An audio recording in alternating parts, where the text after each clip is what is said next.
So ಈಗ ಎಲ್ಲ KCT ವಿದ್ಯಾರ್ಥಿಗಳು ನೀವು ನಿಮ್ಮ ರಿಸಲ್ಟ್ಗೋಸ್ಕರ ವೆಯ್ಟ್ ಮಾಡ್ತಿದ್ದೀರಾ. ಓಕೆನಾ. ಸೊ ನಮ್ಮ KA ಕಡೆಯಿಂದ ರಿಸಲ್ಟನ್ನು ಅನೌನ್ಸ್ ಮಾಡ್ತಾರೆ. ಸೊ ಆ ಒಂದು ರಿಸಲ್ಟಲ್ಲಿ ಏನೇನಿರುತ್ತೆ, ಸೊ ಇನ್ ಡೀಟೇಲ್ ಆಗಿ ರಿಸಲ್ಟಲ್ಲಿ ಏನೇನಿರುತ್ತೆ ಅನ್ನೋದನ್ನು ನಾನು ನಿಮಗೆ ಈ ವಿಡಿಯೋದಲ್ಲಿ ಎಕ್ಸ್ಪ್ಲೈನ್ ಮಾಡ್ತಾ ಹೋಗ್ತೇನೆ. ಓಕೆನಾ. ಸೊ ವಿಡಿಯೋವನ್ನು ಸ್ಟಾರ್ಟ್ ಮಾಡ್ತೀನಿ. ಅದಕ್ಕಿಂತ ಮೊದಲು ನೀವೇನು ನಮ್ಮ ಚಾನಲ್ಗೆ ಸಬ್ಸ್ಕ್ರೈಬ್ ಮಾಡ್ತಾ ಇದ್ರೆ ಈ ಕೂಡಲೇ ಚಾನಲ್ಗೆ ಸಬ್ಸ್ಕ್ರೈಬ್ ಮಾಡ್ಕೊಳ್ಳಿ ಮತ್ತು ಲೈಕ್ ಮಾಡಿ. ಸೊ ಈಗ ನಾವು ಇನ್ಫಾರ್ಮೇಷನನ್ನು ತಿಳ್ಕೊತಾ ಹೋಗೋಣ. ಹೌದು, ಮೊದಲಿಗೆ ನಮ್ಮ KA ಕಡೆಯಿಂದ ರಿಸಲ್ಟನ್ನು ಅನೌನ್ಸ್ ಮಾಡಲಾಗುತ್ತೆ.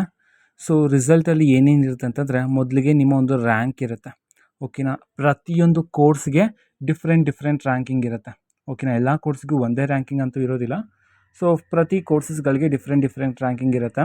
ಇಂಜಿನಿಯರಿಂಗ್ಗೆ different ranking, B pharma D and veterinary, nursing, agriculture. So ಎಲ್ಲ ಕೋರ್ಸಸ್ಗಳಿಗೂ ಡಿಫ್ರೆಂಟ್ ಆಗಿರ್ತಕ್ಕಂಥ ರ್ಯಾಂಕಿಂಗ್ಸ್ ಅನ್ನೋದನ್ನು ಅಲ್ಲಿ ನೀಡಿರ್ತಾರೆ. ಆ್ಯಂಡ್ ಆಲ್ ಇಂಡಿಯಾ ರ್ಯಾಂಕಿಂಗ್ಸ್ ಅಂತ ಹೇಳಿ ನೀಟ್ ಅವ್ರಿಗೆ ನೀಡಲಾಗುತ್ತೆ. ಓಕೆನಾ. ನೀಟ್ ಎಕ್ಸಾಮ್ ಬರ್ತಿದ್ರಲ್ಲಿ ಆಲ್ ಇಂಡಿಯಾ ಕೌನ್ಸಿಲಿಂಗ್ಗೆ ಸೊ ಅಲ್ಲಿ ಸಹ ರ್ಯಾಂಕನ್ನು ಅನೌನ್ಸ್ ಮಾಡಲಾಗಿರುತ್ತೆ. ಆ್ಯಂಡ್ ಪ್ರಾಕ್ಟಿಕಲ್ ಎಕ್ಸಾಮ್ ಇದೆ ನೆಕ್ಸ್ಟ್ ನಿಮಗೆ, ರೈಟ್. ಈಗ ಹಿರಿಯೂರಲ್ಲಿ ಆ ಬ್ರ್ಯಾಂಚ್ಗೆ ಸಂಬಂಧಪಟ್ಟಂತೆ ಪ್ರಾಕ್ಟಿಕಲ್ ಎಕ್ಸಾಮನ್ನು ನಡೆಸಲಾಗ್ತಿದೆಯಲ್ವಾ. ಸೊ ಆ ಒಂದು ಪ್ರಾಕ್ಟಿಕಲ್ ಎಕ್ಸಾಮ್ ರ್ಯಾಂಕನ್ನು ಸಹ ಅಲ್ಲಿ ನೀಡಲಾಗಿರುತ್ತೆ. ಓಕೆನಾ. ಸೊ ಅದಾದ ನಂತರ QE ಅಂತ ಒಂದು ಟ್ಯಾಬ್ ಇರುತ್ತೆ. ಸೊ ಅದರಲ್ಲಿ ವಿದ್ಯಾರ್ಥಿಗಳಿಗೆ ನೀವು ಸೆಕೆಂಡ್ PUCಯಲ್ಲಿ ಎಷ್ಟು ಮಾರ್ಕ್ಸನ್ನು ಸ್ಕೋರ್ ಮಾಡಿದರು, ಓಕೆನಾ. So physics, chemistry, mathematics, biology ಅದು ಅಲ್ಲಿ ಕೊಟ್ಟಿರ್ತಾರೆ.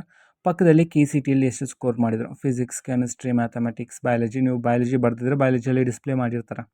ಅದರ ಪಕ್ಕದಲ್ಲಿ ರ್ಯಾಂಕ್ಸ್, ಓಕೆನಾ. ಇಂಜಿನಿಯರಿಂಗ್ಗೆ ಎಷ್ಟು ರ್ಯಾಂಕು, ಆ್ಯಂಡ್ ಫಾರ್ಮಡಿಗೆ ಎಷ್ಟು, ವೆಟರ್ನರಿಗೆ ಎಷ್ಟು, ನರ್ಸಿಂಗ್ಗೆ ಎಷ್ಟು. ಸೊ ಈ ರೀತಿ ರಿಸಲ್ಟಲ್ಲಿ ಇಷ್ಟು ಡೀಟೇಲ್ಸ್ಗಳಾದರೆ ಇರ್ತಕ್ಕಂಥದ್ದು ವಿದ್ಯಾರ್ಥಿಗಳಿಗೆ. ಓಕೆನಾ. ಸೊ ಮುಂದಿನ ವಿಡಿಯೋದಲ್ಲಿ ಹೌ ಟು ಚೆಕ್ ರಿಸಲ್ಟ್, ಈ ಒಂದು ವಿಡಿಯೋನ ನಾನು ಮುಂದಿನ ವಿಡಿಯೋದಲ್ಲಿ ನಿಮಗೆ ತಿಳಿಸ್ತೀನಿ. ಅದಕ್ಕೋಸ್ಕರ ನೆಕ್ಸ್ಟ್ ಬರ್ತಕ್ಕಂಥ ವೀಡಿಯೋಸನ್ನು ಮಿಸ್ ಮಾಡ್ಕೋಬೇಡಿ. ಓಕೆನಾ. ಸೊ ರಿಸಲ್ಟನ್ನು ಹೇಗೆ ಚೆಕ್ ಮಾಡೋದು ಅನ್ನೋದನ್ನು ಹೇಳ್ಕೊಡ್ತೀನಿ. ಓಕೆನಾ. ಸೊ ಇದು ಇವತ್ತಿನ ಒಂದು ವಿಡಿಯೋದೇ ರೀತಿ ಇನ್ನೂ ಹಲವಾರು ಯೋಜನೆಗಳಿಗೆ ಸಂಬಂಧಪಟ್ಟಂತೆ ಮಾಹಿತಿ ಬಂದ ನಂತರ ಆದಷ್ಟು ಬೇಗ ನಾನು ನಿಮಗೆ ಇನ್ಫಾರ್ಮೇಷನನ್ನು ತಿಳಿಸ್ತೀನಿ. ಅದಕ್ಕೋಸ್ಕರ ಚಾನಲ್ಗೆ ಸಬ್ಸ್ಕ್ರೈಬ್ ಮಾಡ್ಕೊಳ್ಳಿ. ಜೊತೆಗೆ ಮಾಹಿತಿ ಇಷ್ಟ ಆಗಿದ್ರೆ